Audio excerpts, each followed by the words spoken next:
This is the story of a man named Stanley. Stanley worked for a company in a big building where he was employee number 427. Employee number 427's job was simple. He sat at his desk in room 427 and he pushed buttons on a keyboard. Orders came to him through a monitor on his desk, telling him what buttons to push, how long to push them, and in what order. This is what employee 427 did every day of every month of every year. And although others might have considered it soul-winning, Stanley relished every moment that the orders came in, as though he had been made exactly for this job. And Stanley was happy. And then one day, something very peculiar happened. Something that would forever change Stanley. Something he would never quite forget. He had been at his desk for nearly an hour when he realized that not one single order had arrived on the monitor for him to follow. No one had showed up to give him instructions, call a meeting, or even say hi. Never in all his years at the company had this happened, this complete isolation. Something was very clearly wrong. Shocked, frozen solid, Stanley found himself unable to move for the longest time. But as he came to his wits and regained his senses, he got up from his desk and stepped out of his office. All of his co-workers were gone. What could it mean? Stanley decided to go to the meeting room. Perhaps he had simply missed a memo.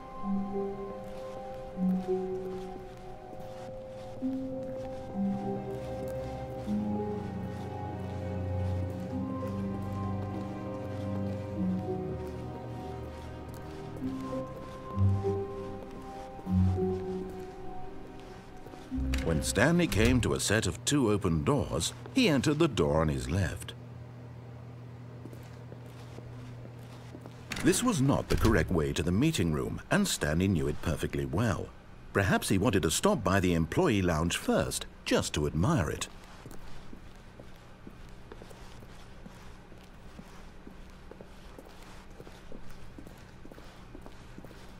Ah, yes, truly a room worth admiring.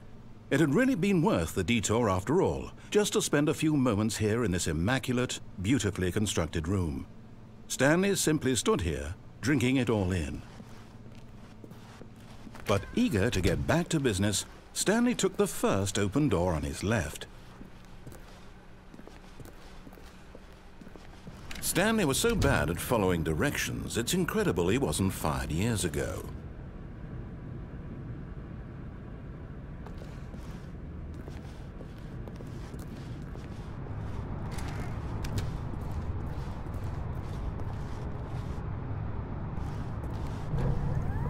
Look, Stanley, I think perhaps we've gotten off on the wrong foot here. I'm not your enemy, really, I'm not. I realize that investing your trust in someone else can be difficult, but the fact is that the story has been about nothing but you all this time. There's someone you've been neglecting, Stanley. Someone you've forgotten about. Please, stop trying to make every decision by yourself. Now, I'm not asking for me, I'm asking for her. This is it, Stanley. Your chance to redeem yourself, to put your work aside, to let her back into your life. She's been waiting.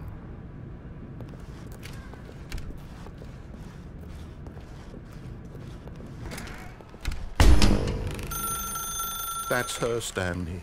You need to be the one to do this, to reach out to her. If you can truly place your faith in another, then pick up the phone.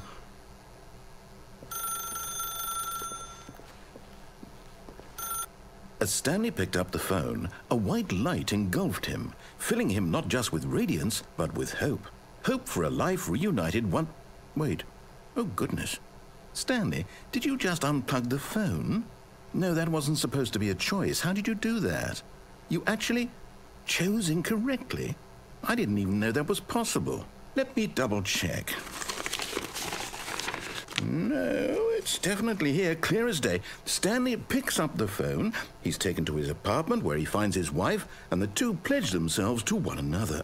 Music comes in, fade to white, roll credits. Not picking up the phone is actually somehow an incorrect course of action. How is that even possible? None of these decisions were supposed to mean anything. I don't understand. How on earth are you making meaningful choices? What did you... Wait a second. Did I just see... No, that's not possible. I can't believe it. How had I not noticed it sooner? You're not Stanley. You're a real person. I can't believe I was so mistaken. This is why you've been able to make correct and incorrect choices. And to think I've been letting you run around in this game for so long. If you'd made any more wrong choices, you might have negated it entirely. It's as though you completely ignored even the most basic safety protocol for real-world decision-making. Or did you not grasp the severity of the situation? Well, I won't have that kind of risk on my watch. I'm going to stop the game for a moment so we can educate you properly on safe decision-making in the real world. Please observe this helpful instructional video. Choice. It's the best part of being a real person, but if used incorrectly can also be the most dangerous. For example, in this scenario, a hypothetical real person named Stephen has a choice. He could spend years helping improve the quality of life for citizens of impoverished third world nations. Or he could systematically set fire to every orphan living in a 30-kilometer radius of his house. Which choice would you make? Remember that unlike here, the real world makes sense, and at no time should you make a choice that does not conform to rational logic. If you find yourself speaking with a person who does not make sense, in all likelihood, that person is not real. Allow the person to finish their thought, then provide an excuse why you cannot continue talking. Turn to a partner and practice saying, "My goodness, is it 4:30? I'm supposed to be having a back, sack, and crack."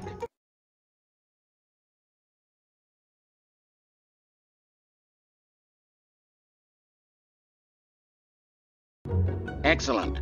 Making choices on a regular basis is the best part to a healthy decision-making process. Most medical professionals recommend making at least 8 choices per day. Do you make more than 8? Less? And finally, if you begin to wonder if your choices are actually meaningful and whether you'll ever make a significant contribution to the world, just remember that in the vast infiniteness of space, your thoughts and problems are materially insignificant, and the feeling should subside.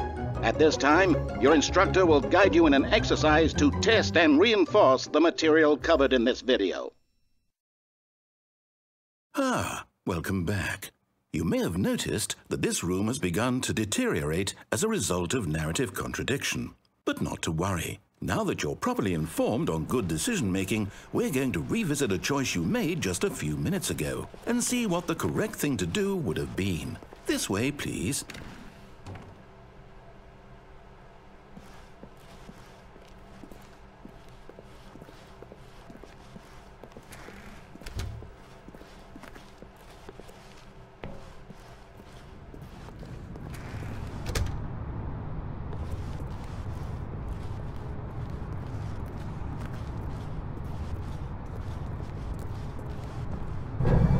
Now that we know your choices are meaningful, we can't have you jumping off the platform and dying.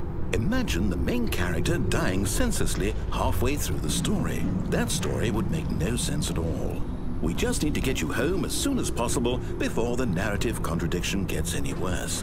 Unfortunately, it seems this place is not well equipped to deal with reality.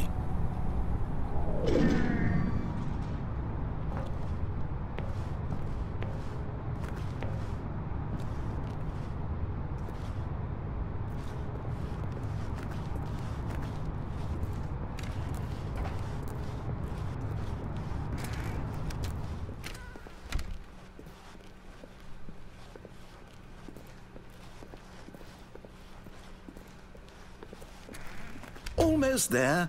You'll take the door on the left, back to the correct ending, the story will have resolution once again, and you'll be home free in the real world.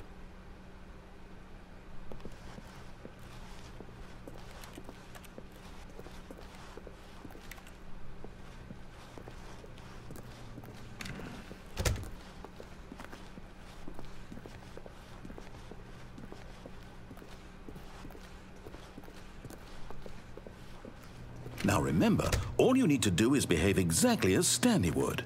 That means choosing responsibly and always putting the story first. I'm quite sure you'll be up to the task. Just follow my lead and you'll be fine. All right. When Stanley came to a set of 2 open doors, he entered the door on his left. No! Why did you do that? Quickly, hurry back in the other direction. Perhaps we're not too late.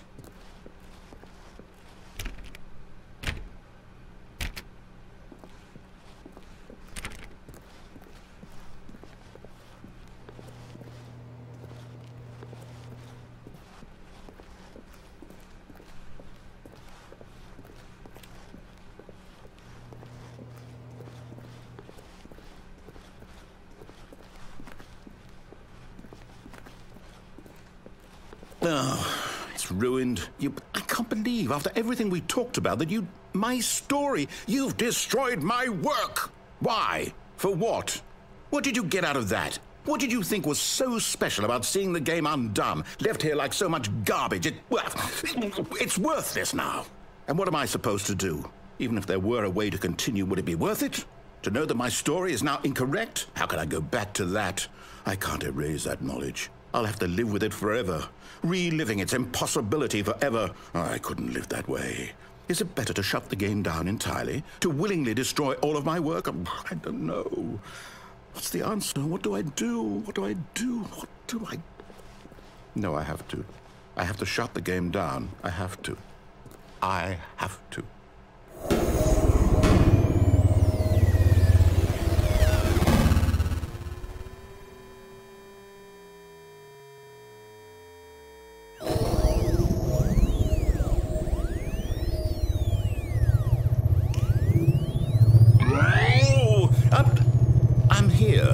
I'm still here in this pile of rubbish, with you who thought you were so clever. Now look where we are. My entire game is destroyed. It was the only thing in the world that was mine, and you've run it into the ground. What, did you think that would be funny? You just had to see? Didn't I impress upon you how important it was to be like Stanley? He actually knows how to do what I tell him to. He understands that if I say to do something, there's a damn good reason for it. That thought hadn't even occurred to you, had it?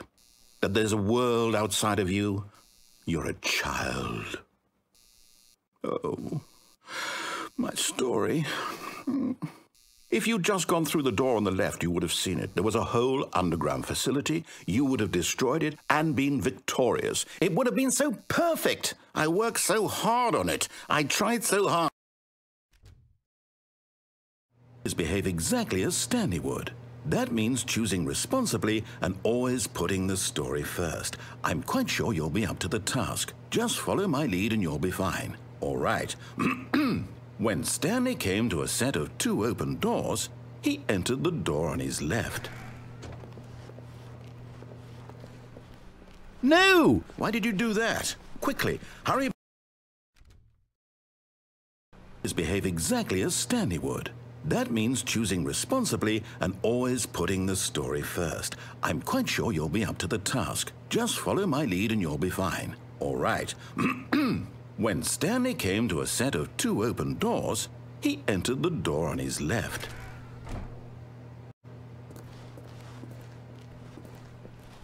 No! Why did you do that? Quickly, hurry. Behave exactly as Stanley would. That means choosing responsibly and always putting the story first. I'm quite sure you'll be up to the task. Just follow my lead and you'll be fine. All right. When Stanley came to a set of 2 open doors, he entered the door on his left.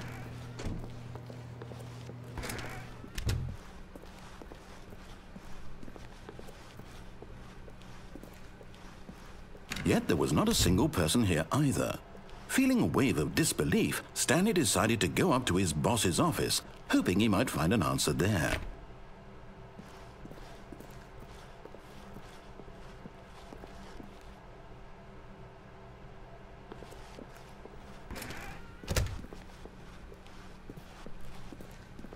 Coming to a staircase, Stanley walked upstairs to his boss's office.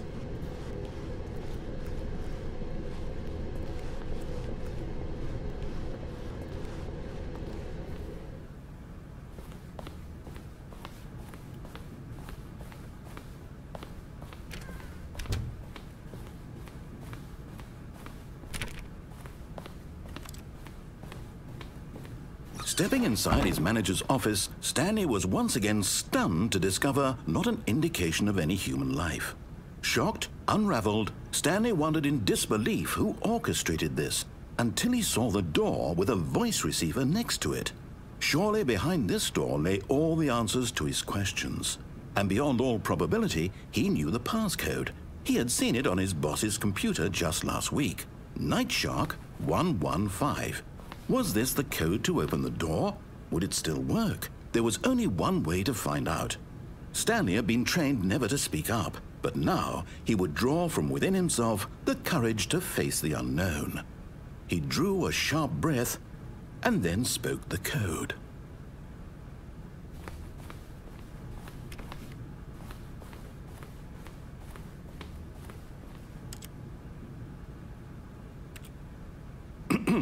Stanley spoke the code.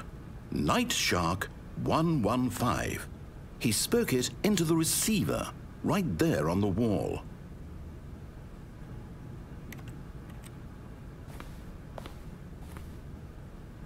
I'm sorry, is there a problem? You didn't mishear me, did you? Please speak the code into the receiver. Otherwise we can't get on with the story. This is a crucial step.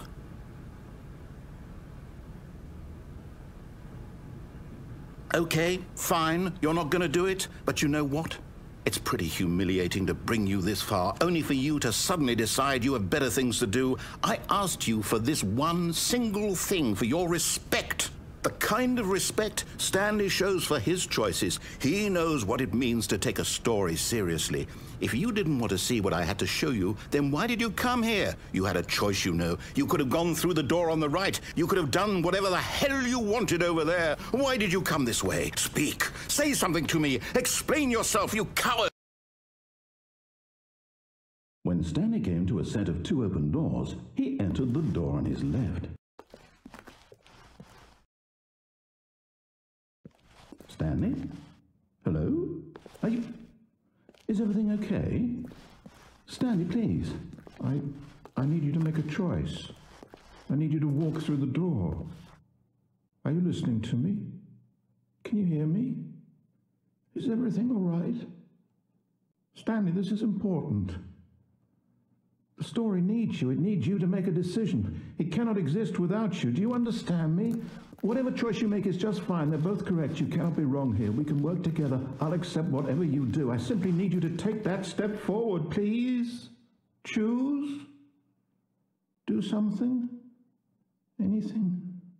This is more important than you can ever know. I need this. The story needs it.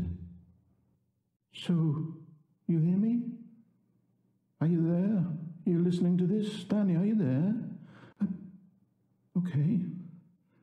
It's okay, I can wait. You need time to decide. Time to make sure your choice is correct. That is the best choice. That's all right. I'll wait for you to decide what's the right thing to do. Take as much time as you need.